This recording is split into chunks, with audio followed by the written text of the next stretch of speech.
হে everyone, good morning, happy Sunday. তো আজকে Sunday বলে স্পেশাল কিছু হতেই হবে। তো আজকে সকালে লুচি আর একটু আলু আর পেঁপের তরকারি করেছিলাম, সেটাই তোমাদের দেখালাম। আর আজকে হবে মাটন আর পোলাও। তো রবিবার বলে একটু বেশ ভালো মন্দই খেতে ইচ্ছা করে। তো বনি বলল আজকে পোলাও আর মাটন করো। তো এদিকে বাবির জন্য ভাত বসিয়ে দিয়েছি আর এখানে পটল ভাজা হবে। আর এই যে দেখো, পোলাওয়ের আমি সব কিছু রেডি করে নিয়েছি, চালটা ধুয়ে নিয়েছি। এখন এক এক করে যেই সব জিনিসগুলো সেগুলো দিয়ে দেবো, দিয়ে ভালো করে ম্যারিনেট করে কিছুক্ষণের জন্য রেখে দেবো। তারপরে আমি পোলাওটা বানিয়ে নেব। তো পোলাও অনেক দিন পর আমি বানাচ্ছি, আমি নিজের হাতে বানাবো। তো মাটনটা মোটামুটি আমার হয়ে গেছে, এরপরে আমি প্রেশার কুকারে দিয়ে দেবো। হাই, এতক্ষণ পরে তোমাদের সামনে আমার মুখটা দেখাতে পারলাম। তো আজকে ভীষণ ব্যস্ত, রান্নাবাড়ি করছি, আবার ঘরটার গোছাচ্ছি। দুদিন পরে পূজা, জানোই। এখন ঘর গোছাচ্ছি, পরে নিজে সাজবো গুজবো, তারপরে আর ঘরের কোনো কাজ করব না। তো সে আজকে তো যেহেতু সানডে, তো মেনু একটু ভালোই হচ্ছে। মাটনটা আমার হয়ে গেছে, তো পোলাওটা আমি বসাবো। দেখো, দাঁড়াও, তোমাদের ব্যাক ক্যামেরা করে দেখাচ্ছি। আমার পোলাওয়ের সব কিছু তো রেডি। দেখো, পোলাওয়ের আমি চালটা মেখে রেখেছিলাম সব কিছু দিয়ে। তো এখন কড়াইয়ে তেল দিয়ে দিয়েছি, একটু ঘি দিয়ে দেবো, তারপরে পোলাওটা করে নেব। পোলাও আমার মোটামুটি রেডি হয়ে গেছে, কড়াইয়ের মধ্যে রেখেছি। ঝরঝরা পোলাও হয়ে গেছে, খেতে কিন্তু খুবই টেস্ট হয়েছিল, বাড়ির সবাই বলেছে। তারপরে হওয়া মাত্র আমি আর বাবি দেখো মাটন নিয়ে বসে পড়েছি। আবার দিদিকেও এদিকে একটু টেস্ট করতে দিয়েছি, আর এখানে মাও দাঁড়িয়ে আছে। তো বসে বসে আমরা খাচ্ছিলাম।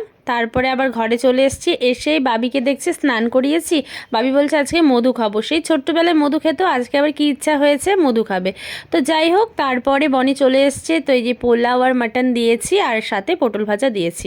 তারপরে খাওয়া দাওয়ার পরে আবার এই যে আমি একটু আপেল কেটে নিয়েছিলাম, তো আপেল কেটে তিনজনে মিলে বসেছি খেতে। তো খাওয়াটাও হয়ে গেল। তারপরে একদম বিকেলবেলা দেখো রেডি হয়ে গেছে, আজকে একটু বেরোবো শপিংয়ে। আমার কিন্তু শপিং না, বাবি আর বাবির বাবার আজকে শপিং হবে।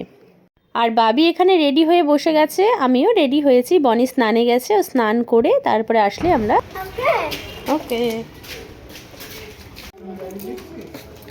দেখ, বাবার গাড়ি পুরো চকাচক হয়ে গেছে।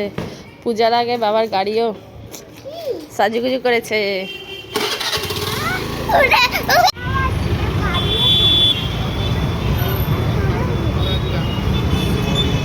আজকে মার্কেটে এসে যে কী ভুল করেছি, আজকে পূজার আগের উইকের সানডে, তো সানডেতে এত ভিড় হবে যে ভাবতে পারিনি।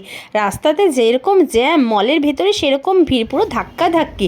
তো যাই হোক, তারপরে বনির এখানে যেখান থেকে ও জামা কিনবে সেখানে চলে এসেছি।